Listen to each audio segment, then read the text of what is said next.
Hey guys, we're here at BINTANA Coffee House and Restaurant for our HIBsters graduation and CBC monthly vlog nights. And we are too early here, and I mean with me is the earliest bird. Lagan nga bata. Hi guys. Ang sabot ng oras is 11 AM and it's already 11:22 and we just ordered our food because we're starving. Yay! Time to eat. My God, I'm starving. Hey guys, my burger is here. See, there. Look at that giant fries. Spaghetti regular? Small ka.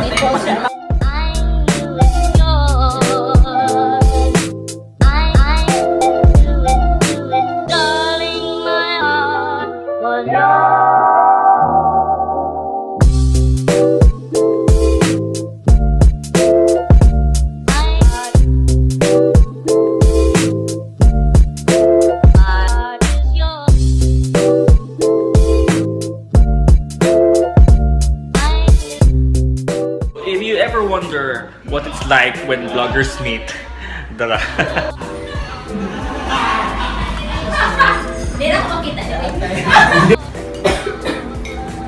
So welcome to the second episode of Cebu Food Wars featuring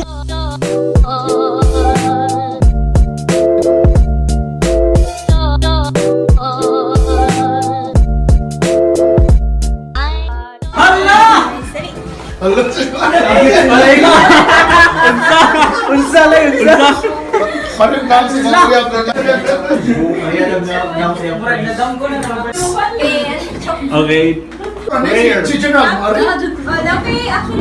Hi, good afternoon and welcome to This will be more fun.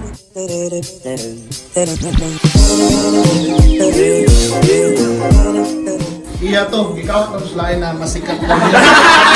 Basta ka mo to, likes kong nangawat ko yun. To January 7, 2017. Given the 21st of January at BINTANA Coffee House, Cebu City. So signed by Carlo Andolano, Chief Community Officer of CBC. And HIBsters Blogging Program Coordinator is Romeo Bunsukan. So, utang? Yeah! Julian Rubin CB of Utterly Random Techie. Johanna Marie Frejoles of Laga na Bata. Ria Jean Marika Pidor. Samantha of The Little Lie Beyond Limits. Thank you. Jomar Lipon. Christopher John Estrada of The Four Ilagan. Thank you. The four. Of Herodias of Wandering Souls Camper. Neil Bunsukan of Basta Bisaya. Yes. And congratulations guys and hope to see you in season 2. Yeah, this is one of my favorite places in Cebu. Actually, I love this place. Kaya just from the crowd. As part of our treats today, we're gonna have some free coffees and spaghettis for everyone. And then, see, if you wanna know more about coffee and stuff and what this function room kaning newly nag-offer sila new function room recently lang ni. Hi, Sarah. Also, why is it named BINTANA? It's named BINTANA because I wanted to be like a means for like many different things, which is like when I work a food place, we're like open to mga events and art exhibits, and we have like books, food. So it's like a window for education. Oh, so Window for nice. It's like a means for. You're gonna have my birthday.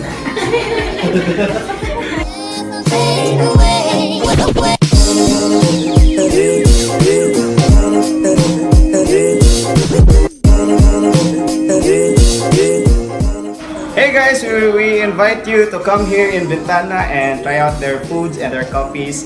And anyway, they have good ambience, they have good music, and you can do studies here. It's quite peaceful because wala kayo siya sa city, and Bintana is owned by Ma'am Sarah.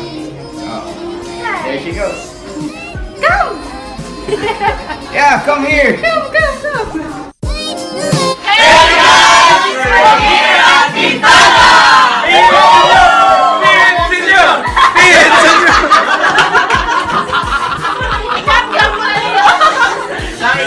Hey guys, that's it for today, and please don't forget to hit like and subscribe.